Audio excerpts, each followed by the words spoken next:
Auto debit facility under section 8 micro finance company. क्या हम micro finance section 8 micro finance company के अंदर auto debit facility को avail कर सकते हैं? मतलब इस सर्विस को हम यूज़ कर सकते हैं कि नहीं कर सकते हैं? मतलब कि जब भी हम किसी पर्सन को लोन देते हैं, अपना कंपनी से किसी पर्सन को लोन देते हैं, तो उस सिचुएशन में जब ईएमआई की बात आती है तो क्या ऑटो डेबिट हम उसके अकाउंट से ईएमआई डिडक्ट कर सकते हैं? सो इसका आंसर है टोटली यस, बिल्कुल यस, है ना, ऑफ कोर्स यस, कि हम ये फैसिलिटी को अवेल कर सकते हैं, ले सकते हैं, इसका बेनिफिट हम भी उठा सकते हैं। ऑटो डेबिट की जो फैसिलिटी है वो कौन देता है? बैंक। ऑटो डेबिट की फैसिलिटी जो है वो एनपीसीआई देता है। कौन देता है? एनपीसीआई की फुल फॉर्म जो है वो है national payments corporation of India. ठीक है, ऑटो डेबिट की फैसिलिटी कौन देता है? एनपीसीआई देता है, जिसका फुल फॉर्म है national payments corporation of India. तो ये देता है। अब ये क्या कहता है भाई साहब? ये कहते हैं कि जी हम आपको एक फैसिलिटी देते हैं, एक इंफ्रास्ट्रक्चर देते हैं, है ना, जिस फैसिलिटी का उन्होंने नाम दिया NACH। क्या आपने सुना होगा कई बार कि NACH, नैश सुना होगा? NACH के बारे में सुना है, तो जिसका मतलब है नेशनल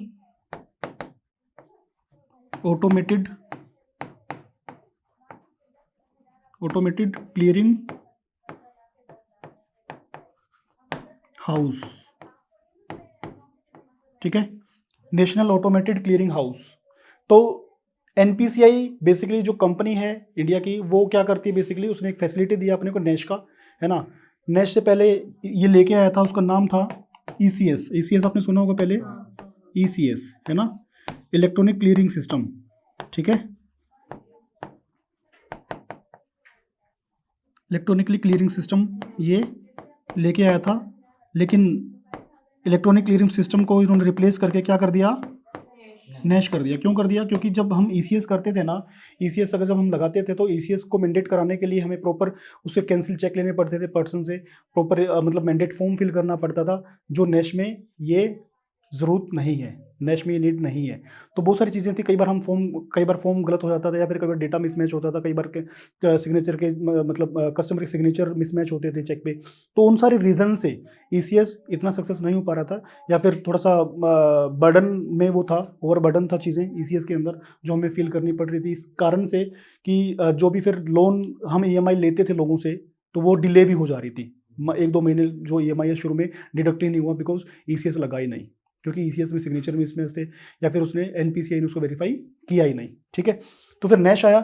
नैश के साथ साथ फिर क्या आया? ई-नैश। क्या? ई-नैश का मतलब है इलेक्ट्रॉनिक नैश। ठीक है, तो यहाँ पे इलेक्ट्रॉनिक नैश में क्या बोला गया कि आप किससे? OTP से, OTP मतलब आधार OTP, या फिर आप नेट बैंकिंग से, आधार OTP या फिर नेट बैंकिंग से आप क्या कर सकते हो? सीधा मैंडेट कर सकते हो, डायरेक्ट मैंडेट कर सकते हो। आपको कोई चेक की जरूरत नहीं है, आपको ना तो मैंडेट फॉर्म फिल कराना है, ना आपको चेक लेना है, कुछ नहीं करना है। ई नैश होगा, इलेक्ट्रॉनिक नैश होगा। आप क्या करोगे? मतलब OTP से, आधार OTP से, या फिर आप जो डेबिट कार्ड में आपका नंबर सेव है वहाँ पे आप ATM कार्ड से जो OTP जाएगा उससे आप क्या कर सकते हो? उसको ई-नैश को मैंडेट करा सकते हो। ठीक है, एक बार आप NPCI में रजिस्टर हो रहे हो, ई-नैश में मैंडेट करा रहे हो, तो बार बार आपके अकाउंट से एक पर्टिकुलर टाइम तक किस्त कटती रहेगी, जब तक आप उसका रजिस्ट्रेशन जब तक करा रहे हो। फॉर एग्जाम्पल, एक कंपनी ने एक पर्सन को 1 लाख का लोन दिया। अब 1 लाख का लोन मान लो 12 महीने की EMI के लिए है, तो 12 महीने का वो क्या करेगा? अपना पर्सन डिटेल लेगा सारी, और उसको कहाँ पे सबमिट करा देगा? NPCI की पोर्टल पे सबमिट करा देगा। सबमिट कराने के बाद वहाँ से ई-नैश को मैंडेट करा लेगा। कौन? कंपनी की बात कर रहा हूँ। कंपनी ई-नैश को मैंडेट करा लेगी, और OTP किसको डिलीवर करेगी? कस्टमर को डिलीवर करेगी। तो जैसे ही OTP से वेरीफाई हुआ, ऑटोमेटिक एवरी मंथ से सारी EMI डिडक्ट होना शुरू हो जाएंगी। उसमें टेन्योर हमें सेट करना पड़ता है कि किस EMI मतलब किस मंथ से EMI कटेगा और किस लास्ट मंथ तक कटेगा, बिगिनिंग टाइम और एंडिंग टाइम उसका रहेगा। और ई-नैश का ये जो मेन बेनिफिट था वो क्या था? बेसिकली क्या हुआ? 24/7 का हुआ। कितना? 24/7 का मतलब आपको आपकी EMI जब जिस डेट को, पर्टिकुलर डेट को है, चाहे संडे, चाहे मंडे, चाहे सैटरडे, आपकी EMI कटेगी। ठीक है, इसमें ऐसा नहीं है कि आज मतलब रिपब्लिक डे को नहीं कटेगी, संडे को नहीं कटेगी, ऐसा नहीं है। जिस दिन कटनी है वो कटनी है। ठीक है, बट ऐसा ECS में चीज़ें नहीं होती थी। क्लियर? ये सारी बातें समझ में आई। अब एक कंपनी जो सेक्शन 8 माइक्रो फाइनेंस कंपनी है, उसको क्या करना है? ऑटो डेबिट फैसिलिटी अवेल करनी है। तो वो कैसे करे इस चीज़ को, या इसका क्या प्रोसेस है, किस तरीके से वो इस फैसिलिटी को अवेल कर सकती है? सबसे पहले क्या होगा? कंपनी किसको अप्रोच करेगी? बैंक को, कौन से बैंक को? अपने कंसर्न बैंक को, जहाँ पे कंपनी का करंट अकाउंट है, जहाँ पे कंपनी का करंट अकाउंट है। अब जहाँ पे करंट अकाउंट है, कंपनी वहाँ पे अप्रोच करेगी, क्या बोलेगी कि वहाँ पे एक एप्लीकेशन देगी, क्या देगी? एप्लीकेशन देगी। क्या लिख के देगी एप्लीकेशन में? कि आप हमारी ऑटो डेबिट फैसिलिटी को ऑन कर दीजिए, एक्टिवेट कर दीजिए, हमारी ऑटो डेबिट फैसिलिटी को एक्टिवेट कर दीजिए, क्योंकि हम एक फाइनेंशियल इंस्टीट्यूशन है, हम एक सेक्शन 8 माइक्रो फाइनेंस कंपनी है और हम ये फैसिलिटी लेना चाहते हैं बिकॉज हमारे पास कस्टमर्स नेटवर्क काफ़ी बड़ा होता है, हमें बार बार कलेक्शंस में इश्यूज आते हैं, तो इन इश्यूज़ को रिमूव करने के लिए हमें एक ये फैसिलिटी चाहिए सो दैट कि ऑटो कैलकुलेशंस हो जाए, सो दैट ऑटो कलेक्शन हो जाए और ऑटो कलेक्शन के साथ साथ हम एरर फ्री काम कर सकें। ठीक है, तो एप्लीकेशन के साथ साथ कंपनी को क्या देना पड़ेगा? एक बोर्ड रेजोल्यूशन देना पड़ेगा। क्या देना पड़ेगा?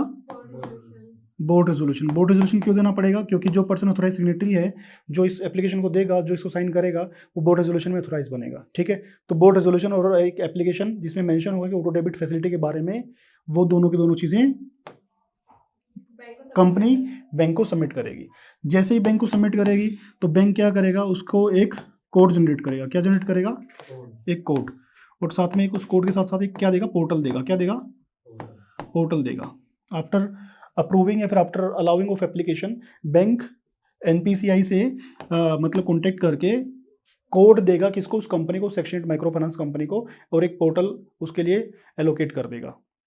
जब भी हम किसी कस्टमर को, मतलब जो कंपनी है जब किसी पर्सन को लोन देगी और उसको मतलब ईसीएस में या फिर ऑटो डेबिट की फैसिलिटी में लेके जाएगी, तो सिचुएशन में वो इस पोर्टल का यूज़ करेगी। ठीक है, इस पोर्टल का यूज़ करेगी।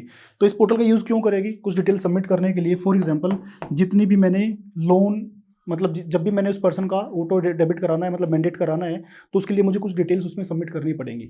ठीक है, फॉर एग्जांपल मैं कंपनी पास लोन लेने के लिए जाता हूँ, तो 1 लाख का अगर मैं लोन लेता हूँ, तो मेरी डिटेल कंपनी सबमिट करेगी ना मैंडेट के लिए, तभी तो मैंडेट ऑटोमेटिक का मतलब मैंडेट। तो जो मैंडेट होगा वो एवरी मंथ मेरे अकाउंट से डिडक्ट करेगा, सारी किस्तें डिडक्ट होंगी। तो वो डिटेल्स मैं मेरी डिटेल सबमिट करेगी कंपनी। मेरा नेम क्या है, मेरा लोन अकाउंट नंबर क्या है, मेरा लोन अमाउंट कितना है, ठीक है, मेरा लोन अमाउंट कितना है, और मेरा लोन का टेन्योर कितना है। और ये जो मैंडेट मैं कर रहा हूँ वो एटीएम से कर रहा हूँ या फिर मैं नेट बैंकिंग से कर रहा हूँ। तो कुछ ये बेसिक डिटेल सबमिट एक बार करेगी कंपनी, वन टाइम, बार बार नहीं होंगी डिटेल सबमिट, एक बार होगी कि जैसे ही मैंने 1 लाख का लोन लिया तो मेरी डिटेल्स इस पोर्टल पे सबमिट करेगी वो कंपनी, जिस कंपनी से मैं लोन ले रहा हूँ। ठीक है, जैसे ही सबमिट हुआ और मैंने ओटीपी से इसको वेरीफाई कराया, या तो एटीएम से या फिर नेट बैंकिंग से मैंने इसको वेरीफाई कराया, तो मेरा मैंडेट शुरू हो जाएगा, मेरा ऑटो डेबिट फैसिलिटी शुरू हो जाएगा। तो जो डेट, किस डेट को ईएमआई काटनी है, वो डेट बेसिकली हमें मेंशन करनी है। ठीक है, क्लियर हुआ? तो अब क्या करना है, ये डिटेल तो मैंने ऐड कर दी, यहाँ पे मेरा मैंडेट शुरू हुआ है। क्या शुरू हुआ है? मैंडेट, मतलब मैंडेट हो गया, अब मेरा ऑटो डेबिट फैसिलिटी ऑन हो गया है। अब मैं क्या करूँगा, एवरी टाइम मान लो कि मैं 5th को, 10th को, मोस्टली ऐसे होता है, 15th को, है ना, 20th को, 25th को, 1 2 3 4 5 मंथ में मैं 5 बार अपनी EMIs को अपने कस्टमर से लेता हूँ। ठीक है, मतलब अलग अलग कस्टमर्स को मैंने कुछ डेट सेट कर रखे हैं कि मैं इन्हीं EMIs पे अपनी, मतलब इन्हीं डेट्स पे अपनी EMIs कस्टमर से कलेक्ट करूँगा। ठीक है, तो मैं बैंक को क्या करूँगा, एक शीट बना करके, बैंक को एक शीट बना करके, मतलब अगर मेरी 5 तारीख को जितने भी कस्टमर हैं मेरी कंपनी के, 5 तारीख को जितने भी कस्टमर जिन्होंने EMI का पेमेंट करना है, तो मैं एक दिन पहले बैंक को, मतलब 4 तारीख को, ठीक है, 4 तारीख को मैं क्या करूँगा, एक शीट बनाऊंगा कि कल जिनकी EMI कटनी है, तो वो उनकी शीट बना करके, एक्सेल शीट बना करके मैं बैंक को ईमेल कर दूंगा। क्या कर दूंगा? ईमेल कर दूंगा। और सबकी पहले मैंने क्या कर दिया, ई मैंडेट एक्टिव कर रखा है, इस पोर्टल पे मैंने ई मैंडेट को एक्टिव कर रखा है। तो 4th को मैंने क्या किया, शीट दिया किसको, बैंक को। अब बैंक ऑटोमेटिक क्या कर रहा है, 5th को जो मैंने शीट में मेंशन किया था, जिन जिन की EMI काटनी है, कितना अमाउंट काटना है, और वो सारी चीज़ें लिखी हुई हैं, लोन अकाउंट नंबर लिखा हुआ है, उनके नेम लिखे हुए हैं, तो उसके हिसाब से सबकी EMI उनके अकाउंट से काट करके मेरे अकाउंट में क्या कर देगा, क्रेडिट कर देगा, मेरे अकाउंट में क्रेडिट कर देगा। ठीक है, और जो EMIs बाउंस हो गई, बाउंस भी तो होती हैं, तो वो मुझे वापस से क्या कर देगा, मेल कर देगा कि ये EMI तो आपकी क्रेडिट कर दी है हमने अकाउंट में, और ये EMI बाउंस हो गई है। तो दोनों की दोनों सिचुएशंस में दोनों की दोनों मतलब जो चीज़ें हैं अपने का बैंक बता देगा। ऐसे ही फिर 10th को, फिर 15th को, 20th को, 25th को, तो ऐसे ही बैंक क्या करेगा, हमसे एक रिपोर्ट लेगा, हम बैंक को रिपोर्ट देंगे, उस रिपोर्ट के बेसिस पे बैंक डिडक्ट करेगा, सामने वाले के अकाउंट से पैसा काटेगा और हमारे अकाउंट में क्रेडिट कर देगा। तो ये प्रोसेस एवरी टाइम चलता रहेगा।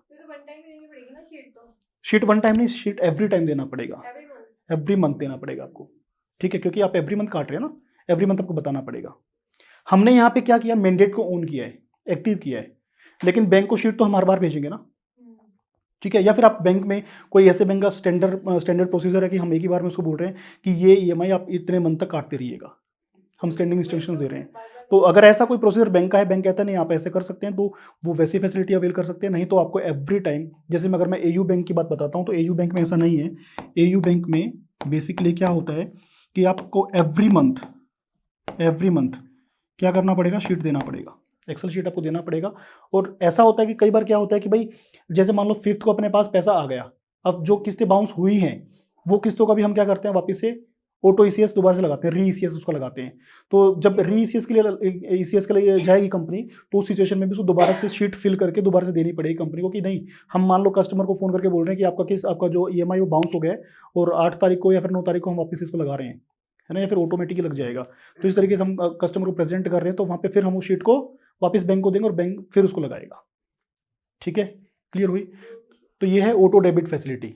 मतलब ऑटो डेबिट का मोटिव इतना सा है कि बैंक हमारे बिहाफ पे हमारे कस्टमर के अकाउंट से पैसा काट करके हमारे अकाउंट में क्या कर देगा, क्रेडिट कर देगा, ट्रांसफर कर देगा। That's it. ठीक है, इतना सा है, इसमें ज़्यादा कोई लॉजिक लगाने का नीड नहीं है। ये सारा जो फैसिलिटी होता है वो एनपीसीआई से होता है। किससे? एनपीसीआई का फुल फॉर्म है national payment corporation of India, इसको हम ई नेश बोलते हैं। अब सारा ज़माना किसका है, ई नेश का है। ठीक है, इलेक्ट्रॉनिक है सब कुछ, नेश होगा। अब ईसीएस का ज़माना नहीं रहा,